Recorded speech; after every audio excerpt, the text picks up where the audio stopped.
Welcome back to Medhasvi education.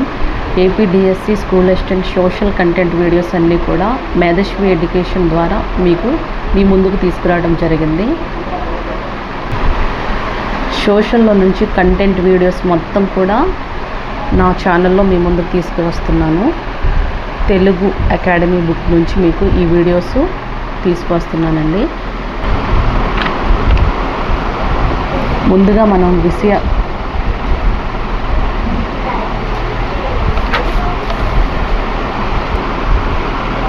మనం విషయ సూచిక చూసుకున్నట్టయితే మొదటి భాగంలో భూమి మీద వైవిధ్యత మొత్తం ఎన్ని టాపిక్స్ ఉన్నాయంటే మనకి 30 టాపిక్స్ ఉన్నాయండి. విశ్వం, భూమి, సౌర కుటుంబంలో మన భూమి మనం, గ్లోబు భూమికి నమూనా, పటాల అధ్యయనం విశ్లేషణ, ఆంధ్రప్రదేశ్ భూస్వరూపాలు, భూమి ఆవరణములు, భూస్వరూపాలు, జలావరణం, శిలావరణం, సముద్ర శాస్త్రం, శీతోష్ణ స్థితి శాస్త్రం, జీవావరణం, అడవులు, భూమి, నేల, నీరు, సహజ వృక్ష సంపద, వన్యప్రాణులు, ఖనిజాలు, శక్తి వనరు, వ్యవసాయం, భారతదేశం భౌగోళిక స్వరూపాలు, భారతదేశ నైసర్గిక స్వరూపం, భారతదేశ శీతోష్ణ స్థితి, భారతదేశం నదులు, నీటి వనరులు, భారతదేశం నేలలు, భారతదేశం అడవులు, భారతదేశం నీటిపారుదల ప్రాజెక్టులు, భారతదేశం వ్యవసాయం, భారతదేశం ఖనిజ సంపద, భారతదేశం పరిశ్రమలు, భారతదేశం రవాణా సౌకర్యాలు, భారతదేశం ఓడరేవులు, విపత్తులు నిర్వహణ. ఇవన్నీ కూడా భూమి మీద వైవిధ్యత ఈ టాపిక్లో నుంచి మొత్తం మనకి 30 టాపిక్స్ ఉన్నాయండి. తర్వాత వచ్చేసి ఉత్పత్తి, వినిమయం, జీవనోపాధి. ఇందులో మొత్తం కూడా మనకి 27 టాపిక్స్ ఉన్నాయి.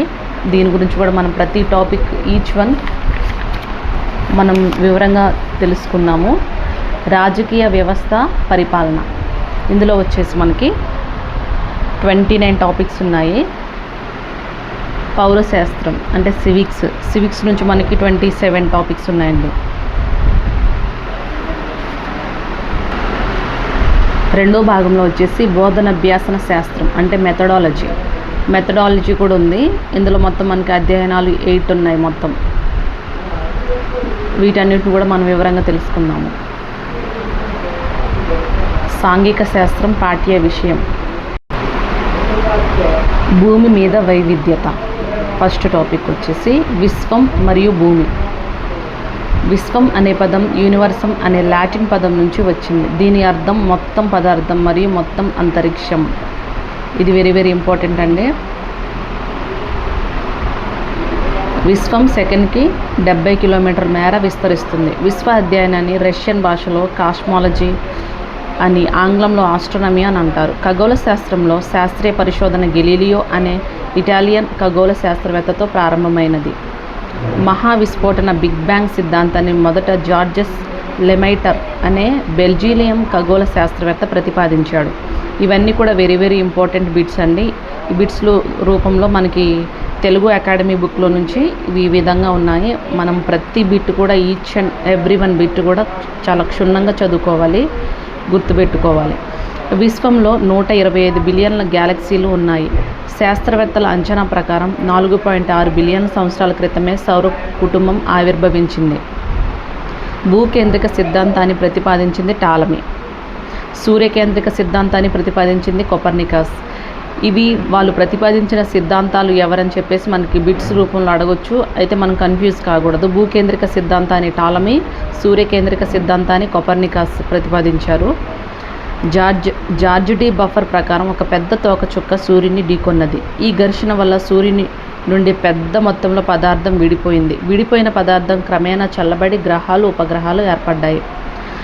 జార్జ్ డి బఫర్ది మొదటి ప్రకల్పనగా పరిగణించవచ్చు. ఈ జార్జ్ డి బఫర్ అనేది ఫస్ట్ ఈ ప్రకల్పనగా పరిగణించవచ్చు అంట. జర్మనీ దేశానికి చెందిన ఇమ్మాన్యుయల్ కాంట్ నిహారిక ప్రకల్పన సిద్ధాంతాన్ని ప్రతిపాదించింది ఇమ్మాన్యుయల్ కాంట్ జర్మనీ దేశానికి చెందిన వ్యక్తి. ఈయన నిహారిక పరికల్పన సిద్ధాంతాన్ని ప్రతిపాదించాడు. కాంట్ ప్రకారం ధూళి రేణువుల గురుత్వాకర్షణ బలం వల్ల ఒకదానికి ఆకర్షితమే పదార్థంగా ఏర్పడ్డాయి. రేణువుల మధ్య ఉష్ణోగ్రత పెరిగి వాయు రూపం పొంది కాంతిని విడుదల చేయటం జరిగింది. లాప్లస్ అనే ఫ్రెంచి శాస్త్రవేత్త సౌర వ్యవస్థను పుట్టుకను తెలిపాడు. ఇతని ప్రకారం నెబ్యులా అనే ఆరంభం పదార్థం చాలా వేడిగా ఉండేది. తరువాత చల్లబడి ఘనపరిమాణం తగ్గి భ్రమణం పెరిగింది. నెబ్యులా నుండి వలయాల రూపంలో పదార్థం వేరుబడి గ్రహాలు ఉపగ్రహాలు ఏర్పడ్డాయి.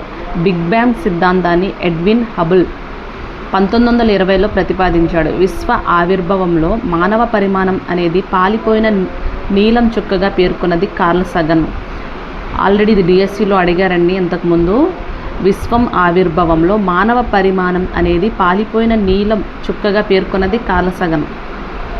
ఇవి మనకి స్కూల్ టెక్స్ట్ బుక్స్లో కూడా ఉందండి క్వశ్చన్. ప్రతిదీ కూడా స్కూల్ బుక్స్ మనకి 6th నుంచి కూడా ఇంటర్మీడియట్ వరకు మనకి అన్ని బుక్స్ మనం చదువుకోవాలండి. అయితే ఇది ఫస్ట్ వచ్చేసి మనకి ఈ తెలుగు అకాడమీ బుక్లో మనకి అన్ని టెక్స్ట్ బుక్స్ నుంచి ఉన్న కంటెంట్ అండి ఇందులో. ఇది చదువుకుంటే మనకి సరిపోతుంది. ప్రస్తుతం విశ్వం 13.7 బిలియన్ సంవత్సరాల క్రితం చిన్న అణువు నుండి ప్రారంభమైనది. విశ్వం గ్యాలక్సీ యొక్క ఒక అంచు నుండి మరో అంచుకు దూరం 1,20,000 కాంతి సంవత్సరాలు. శాస్త్రవేత్తల అంచనా ప్రకారం 4.6 బిలియన్ సంవత్సరాల క్రితమే మన సౌర కుటుంబం ఆవిర్భవించింది. పర్యావరణం ఎన్విరాన్మెంట్ అనే పదం ఫ్రెంచ్ పదం నుంచి అయిన ఎన్విరోనర్ అనే పొరుగు పదం నుంచి ఉత్పన్నమైనది. ప్రపంచ పర్యావరణ దినోత్సవం జూన్ 5.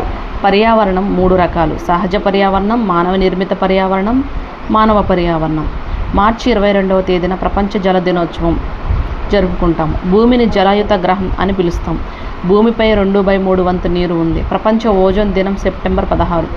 విపత్తులు 2 రకాలు: 1 ప్రకృతి విపత్తులు, 2 మానవ కారక విపత్తులు. సంసిద్ధత ప్రమాదాల నివారణ స్పందించటం అనేది విపత్తు నివారణ పద్ధతులు. విపత్తులు కలిగినప్పుడు ప్రణాళిక రూపొందించుకొని నిర్వహించడం, అమలు చేయటం యొక్క నిరంతరం మరియు సమగ్ర ప్రక్రియను విపత్తు నిర్వహణ అంటాము.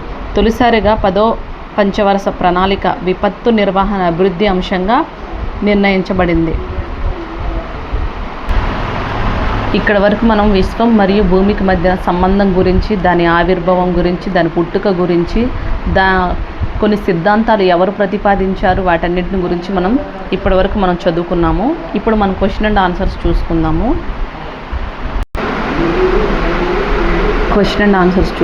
భూమి మరియు విశ్వానికి ఇప్పటివరకు చదివిన టాపిక్ నుంచి మనకి కొన్ని క్వశ్చన్ అండ్ ఆన్సర్స్ ఉన్నాయి. జీవరాశి ఉన్న ఏకైక గ్రహం: ఆప్షన్ 1 భూమి, ఆప్షన్ 2 మార్స్, ఆప్షన్ 3 శని, ఆప్షన్ 4 బుధుడు. ఆన్సర్ వచ్చేసి భూమి అండి.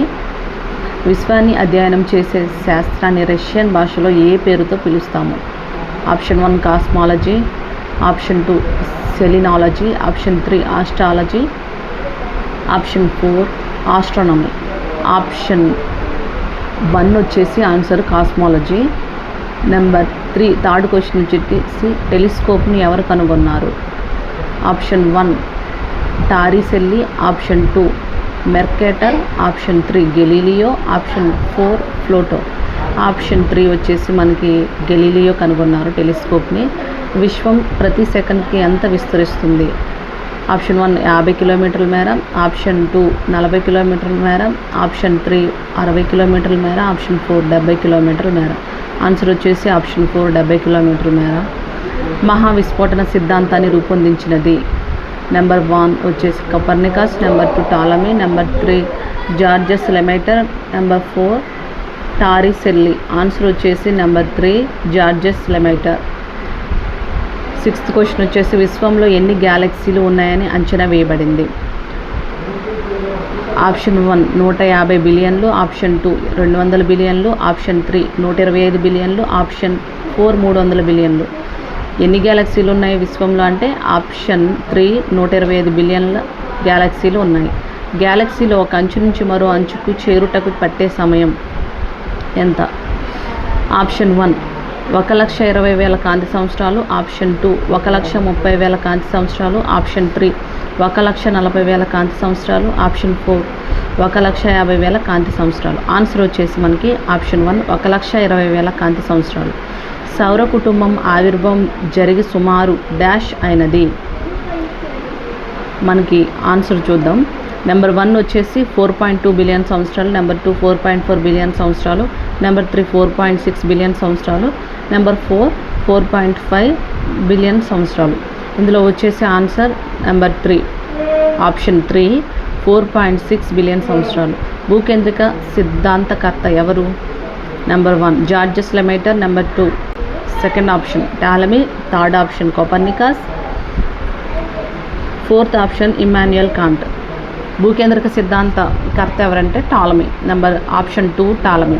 సూర్యకేంద్రిక సిద్ధాంతకర్త option 1 Ptolemy, option 2 Copernicus, option 3 Immanuel Kant, option 4 Galileo. Option 1 Copernicus.